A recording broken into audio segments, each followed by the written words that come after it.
Yun. Okay. Good morning po mga kapadyak, mga tropa. Good morning po. This is our final day. This is, ano to? The 6th day of our Bicol Express ride. Ito yung huling araw namin. At kami po ay puminto dito sa Sorsogon. At pupunta ko kami ngayon sa Sorsogon City,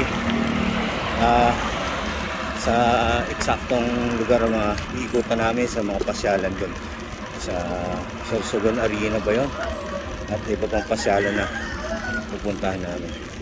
Balis kami po mga alas 8 sa bahay nila ng kamag-anak nila Frank. So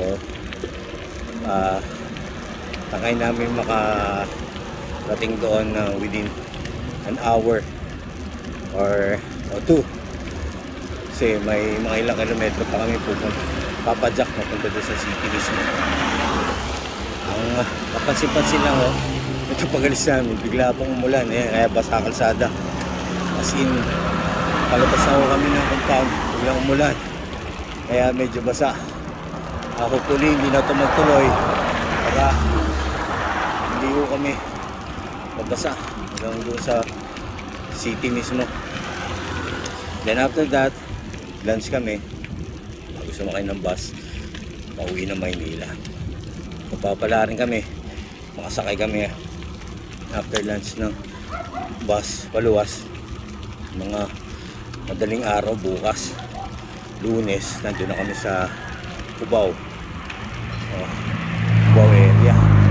Then padyak pa kami mga 2 oras pauwi ng Bulacan.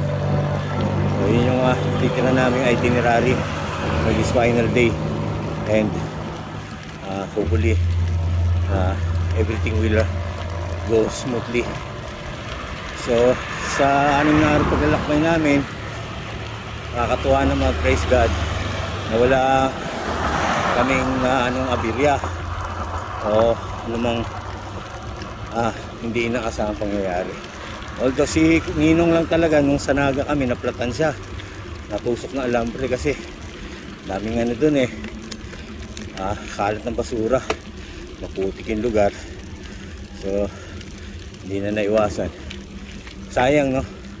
Sana ito yung unang long ride namin na wala talagang kabi-abirya, kaso lang nangyari nga naplatan si Ninong, kaya natala kami rin na may kalahating oras para ayusin yung kanyang flat tire. All in all, okay naman, wala kaming problema, ayos naman ang aming alusugan.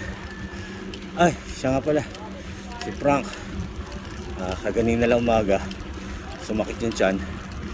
Ang inala namin acid, tatay siya.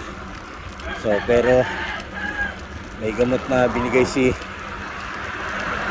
Ryan, after an hour okay na, kaya umadyak na kami habang okay na yung tiyan niya. So yun lang naman, kaya naman daw ni paring Frank, at we're hoping na hanggang doon sa city maging okay siya. Hindi nakakahingal kasi medyo pangat. Ahon, banayad na ahon, kaya na nahihinihingal ako.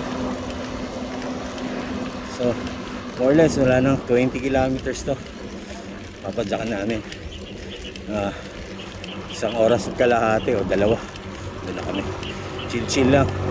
Siyempre ulan, maambon pala, kanina umulan So yun lang,